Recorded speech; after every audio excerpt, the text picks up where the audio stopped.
গণেশ পুজোর আয়োজন চলছে চারদিকে, একই সঙ্গে কিন্তু মূর্তি পাড়ায়ও চরম ব্যস্ততা মৃৎশিল্পীদের এবং তারা গণেশ তৈরিতে ব্যস্ত হয়ে পড়েছেন। প্রায় প্রত্যেকে জানেন, টানা বর্ষণ ভয়াবহ বন্যা পরিস্থিতির পর মৃৎশিল্পীরা বিভিন্ন জায়গায় একেবারে মহাবিপাকে পড়েছেন। বেশ কয়েকজন শিল্পী জানিয়েছেন তারা যে সংখ্যক অর্ডার পেয়েছেন তার নিরিখে যখন মূর্তি তৈরি করা শুরু করেছিলেন তারপরে সেই ভয়াবহ বন্যা পরিস্থিতির শিকার তারা হয়েছেন।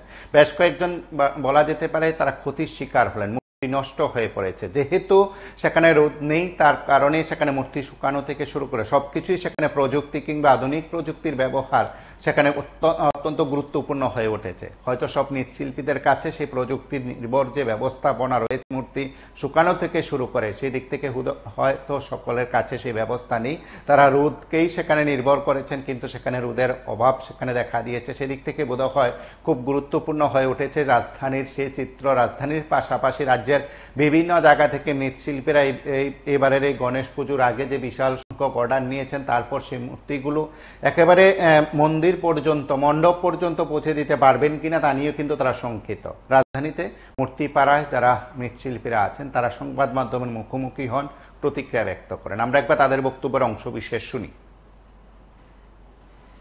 বৃষ্টিতে আমি আমার কাজ কারবার যতদিন ধরে আর কি প্রায় 40 বছরের, এই বছরের মতো বৃষ্টিতে ক্ষতিগ্রস্ত আর কোনোদিন আমি হয়েছি না।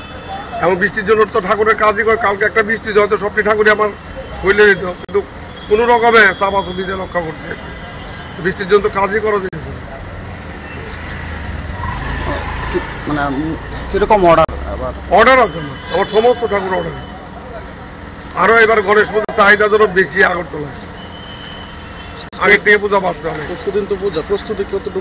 প্রস্তুতি বলতে আজকে রাত্রিটা শুধু পাবো, কালকে তো সকাল থেকে ডেলিভারি যাবে, যত রাত্রি হোক কালকে সারা রাত্রি কাজ হয়েছে।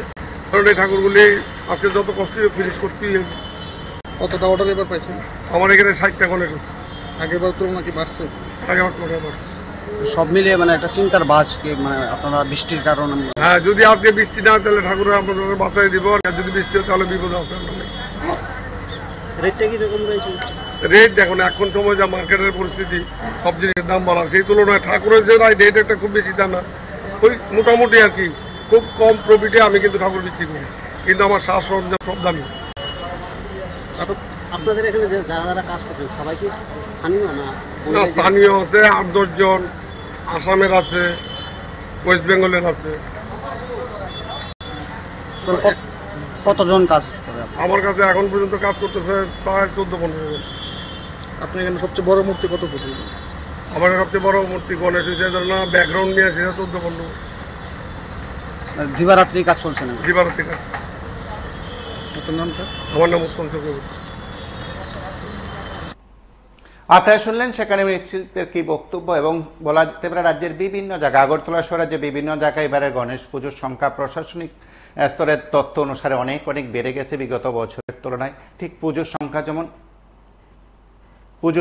যেমন বেড়েছে ঠিক তেমনি মূর্তির অর্ডারের সংখ্যাও বেড়েছে। মৃৎশিল্পীদের কাছে খুশির খবর থাকলেও সাম্প্রতিককালের ভয়াবহ বন্যা পরিস্থিতিতে বোধ হয় তারা মহা বিপাকে পড়েছেন। তারপরও যদি এই সময়ের মধ্যে রূপ থাকে হয়তো তাদের কাছে এই মূর্তি একেবারে মণ্ডপ পর্যন্ত পৌঁছে দেওয়া খুব সহজ হবে।